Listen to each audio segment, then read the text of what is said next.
Good evening. You are watching the news from the Sultanate of Oman Television. First, the headlines. The Supreme Council for Planning reviews work process of Tanfeed program and procedures to limit the effects caused by decline of international oil prices. Family protection and childhood care are the main focus of social work strategy in the Sultanate. And a Japanese scientist is awarded this year's Nobel Prize for Medicine.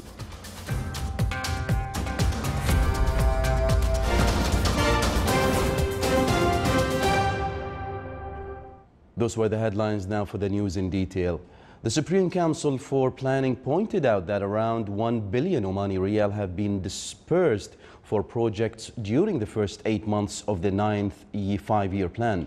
This came during the third meeting of the Council today, where they reviewed the periodical report for financial and economic conditions, in addition to the procedures to limit the effects caused by the decline of international oil prices. The meeting also reviewed implementation procedures taken within the national program to enhance economic diversification, Tanfeed, and highlighted achievements in the work session during this program, which will be continued until the end of this month. The Supreme Council for Planning discussed results of a study of agriculture and fisheries wealth sector, which was prepared by Food and Agriculture Organization FAO in cooperation with experts from the World Bank, and which aimed to put long-term plan to invest in both fisheries and agriculture sectors. The Council also discussed the reports of the World Bank in evaluation of the private sector performance in the Sultanate, which included suggestions to carry out improvements at commercial businesses practices, aiming to encourage private investments at various projects. A workshop on development of social protection policies was held in the Governorate of Muscat. It was organized by Omani Women Association in cooperation with the Ministry of Social Development. Around 25 participants from Gulf Cooperation Council countries took part in the workshop. It came to shed light on the Sultanate's experience in the field of implementation of social protection policies and identify their priorities. It also highlighted the importance of adopting the approach of social protection that focuses on citizenship rights and the principle of sustainable development, in addition to coordinating with the bodies concerned to achieve the goals of social protection. The social protection and childhood care are the main focus of the social work strategy. This came in a statement to Oman Radio and Television by His Excellency Sheikh Mohammed bin Saeed Al Kalbani, Minister of Social Development. He added that the strategy focuses on finding social protection networks for every Omani individual, in addition to children care before school period and during their studies. He further said that the strategy also sheds light on the rights of the Omani women in the society. Regarding the association's law, His Excellency added that the ministry is making amendments to develop it while working with the bodies concerned. Finally, he said that a number of Omani women associations will be opened during the year. In order to convey knowledge and the important modern practices in the field of planning and thinking, forecast and planning conference, a planning conference started at Crown Plaza Hotel in the Wilaya of Salalah in the Governorate of Dhofar. The four-day forum will discuss difficulties and challenges facing future planning. The first day of the conference included a number of work papers on the importance of future planning to achieve sustainable development. It aims at supporting innovation and excellence in Arab institutions. A number of experts from Gulf and Arab countries took part in the conference, which is meant for supporting creativity and excellence. It also reviewed a number of successful international experiences in the field of creativity and innovation. The opening of the conference was presided over by His Excellency Sheikh Salim bin Ufayt Al-Shamfari, Chairman of Dhofar Municipality, with the attendance of Abdullah bin Salim Al-Rawas, Head of Oman Chamber of Commerce and Industry Branch in the Governorate of Dhofar. Oman oil price October delivery reached $48.14, Dubai Mercantile Exchange today said that the price of Oman oil rose $1.81 from the price of yesterday, which was $46.33. The average price of Oman oil October 2016 delivery has stabilized at $44.02, thus 62 cents per barrel higher than September 2016 delivery. The Ministry of Regional Municipalities and Water Resources launched a campaign in the governorate of Boremi to clear construction debris. The campaign aimed to minimize the phenomenon of incorrect way of getting rid of construction wastes resulted from new projects and renovation works. The campaign was launched at the beginning of October and will continue through the month. It also aimed at raising awareness among citizens about the phenomenon, which started to spread to new residential schemes. The campaign, launched at Injaz Hall at Al Boremi municipality, will witness the participation of school students.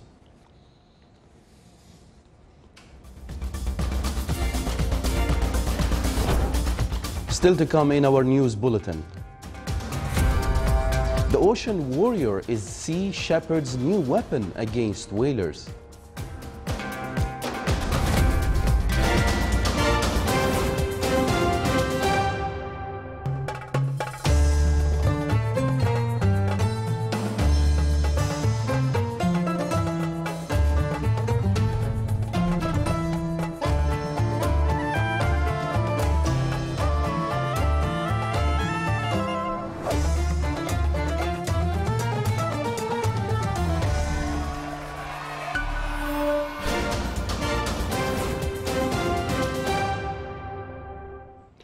Welcome back to the news from the Sultanate of Oman television.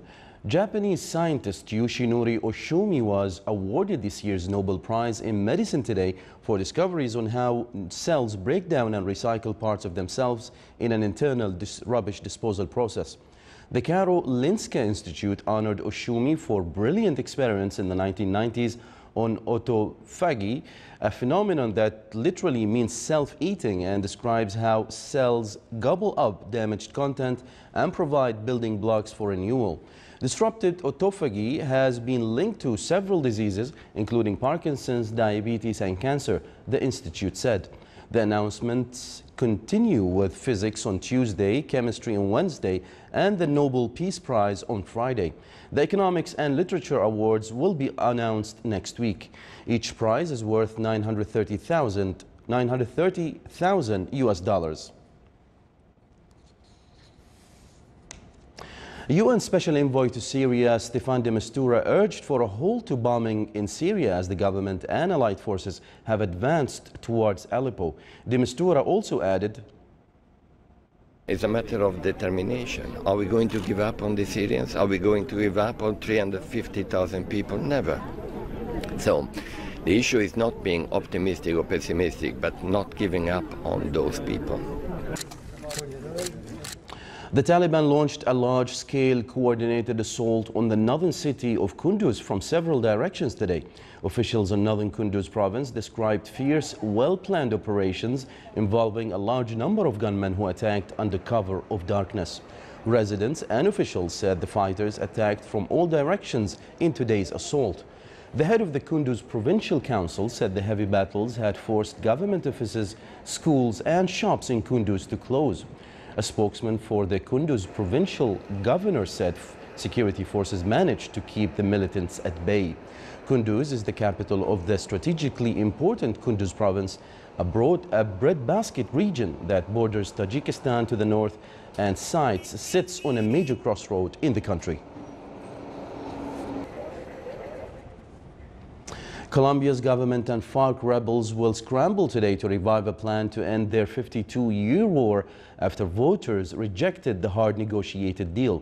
President Juan Manuel Santos offered hope to those who backed his 4-year peace negotiation with the Revolutionary Armed Forces of Colombia, FARC, in Cuba. Santos plans to meet all political parties today and send the lead government peace negotiator back to Havana to speak to the FARC leadership. Rodrigo Londono, the top FARC commander, also offered reassurance that the rebels remain committed to becoming a peaceful political party. Vulnerable Haiti braced for flash floods and violent winds from the extremely dangerous Hurricane Matthew as the powerful storm approached the hemisphere's poorest country today. The U.S. National Hurricane Center in Miami said the eye of the Category 4 hurricane, with maximum sustained winds of 215 kilometers per hour, was expected to pass east of Jamaica and then over or close to the southwestern tip of Haiti. Forecasters said as much as 40 inches of rain could fall on some isolated areas of Haiti, raising fears of deadly mudslides and floods in the heavily deforested country. Matthew is one of the most powerful Atlantic hurricanes in recent history and briefly reached the top classification Category 5, becoming the strongest hurricane in the region since Felix in 2007. Charismatic Sea Shepherd CEO and Captain Alex Cornelsen takes us aboard his brand new flagship Ocean Warrior, Sea Shepherd's latest sophisticated weapon against Japan's whaling fleet, who prepares for his next campaign in the Antarctic. Here is a self-authored report. Here we see the Ocean Warrior. This is the newest ship of the Sea Shepherd fleet. The Ocean Warrior will be sailing down to Australia, where we'll make the final preparation for our next upcoming campaign against the illegal Japanese whaling in the Antarctic. For me personally, it's great to be back in Amsterdam. I started here in 2000 when the previous Ocean Warrior was here in port. And to be back here in the new Ocean Warrior, which for us is a real game changer, because now we have the one thing that was always missing in our fleet. We have the speed. We can now go in against the most notorious poachers, the Japanese whalers, which were able to outrun us, and it's no longer possible. I really believe that we've seen a few changes. The Japanese whale quota has gone down, and it'll continue to go down because we'll continue to make their lives miserable down there. First campaign we did on the ship where it was cold, everything was squeaky, the ship was slow, and everything would break down all the time. And now we're on a ship that is like state of the art. It feels like I'm on a Starship Enterprise. When you finally see your opponent, it's what you've been working for all year, and you just go into this state of trance almost. You just want to go and shut them down. Everything that led up to that moment is become worth it. You know, all the sacrifices you made to be down into the Antarctic, you know, missing Christmas, missing with your family, it all becomes worth it when you find the whalers, because then you know that everything has been worthwhile.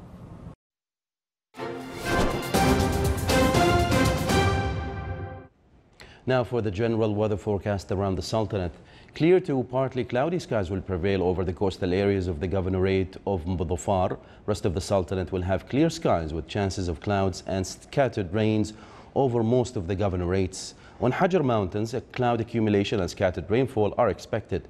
Winds will be east to northeasterly light to moderate over the coasts of Sea of Oman, while on the rest of the coasts it will be south to southwesterly light to moderate. Seas will be slight to moderate along most of the coasts with a maximum wave height of 1.5 meters.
This is the Sultanate of Oman Television. Before we end tonight's bulletin, here are the main points once again.